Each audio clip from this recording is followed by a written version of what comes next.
नमस्कार। Law of attraction and युग निर्माण परिवार में आप सभी का स्वागत है। क्या उपासना और पूजा पाठ एक ही है? क्या उपासना और जो हमारे कर्मकांड होते हैं, धार्मिक अनुष्ठान हैं, वो एक ही है या इसमें भिन्नता है? देखिए, आम तौर पे हम मंदिर जाने को, माला कर लेने को, आरती गा लेने को, कोई प्रार्थना कर लेने को उपासना से जोड़ देते हैं। लेकिन उपासना इन सब से अलग है, इन सब से ऊंचा है। उपासना का अर्थ है निकट बैठना।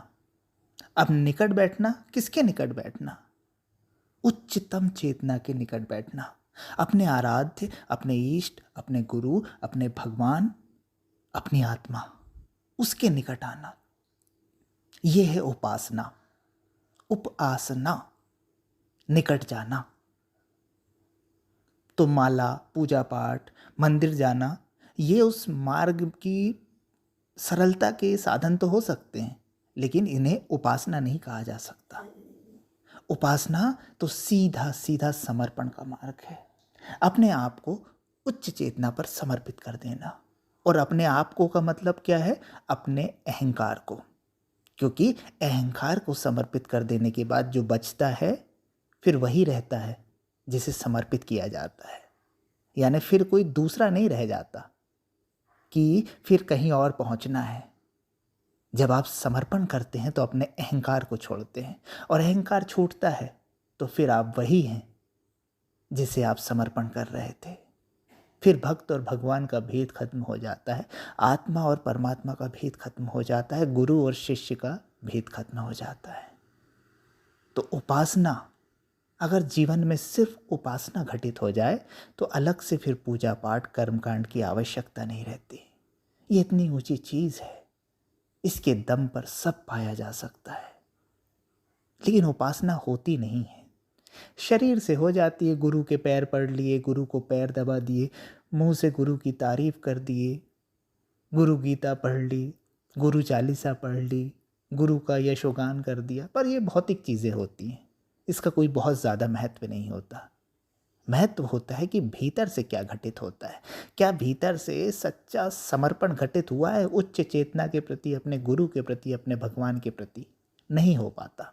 संशय रहता है कि समर्पण से क्या हो जाएगा, हमारा काम होगा, हमको कुछ मिलेगा। ये सब व्यापारिक बातें चल रही होती मन में।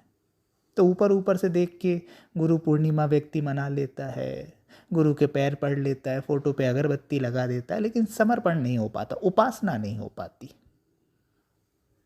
बस औपचारिकताएं होती हैं। जिसके जीवन में उपासना घटित हो जाए तो उसे अगरबत्ती, दिया, इन सब की भी ज़रूरत नहीं पड़ती। ये सब तो स्थूल शरीर से संबंधित गतिविधियां हैं। इसका सूक्ष्म में कोई महत्व नहीं है, इसका आत्मा के तल पर कोई महत्व नहीं है।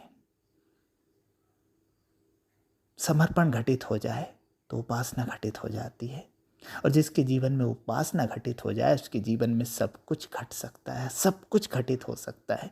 क्योंकि उपासना है सीधा सीधा अहंकार को मार देना, सीधा सीधा मैं को अपने आराध्य के चरणों में समर्पित कर देना।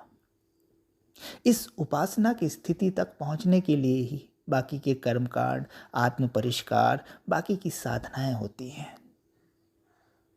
अगर कोई सीधा सीधा समर्पित कर दे तो उसी दिन वो शुद्ध हो जाए, उसी दिन वो शांत हो जाए, उसी दिन वो आनंदित हो जाए, उसी दिन वो शुद्ध बुद्ध हो जाए।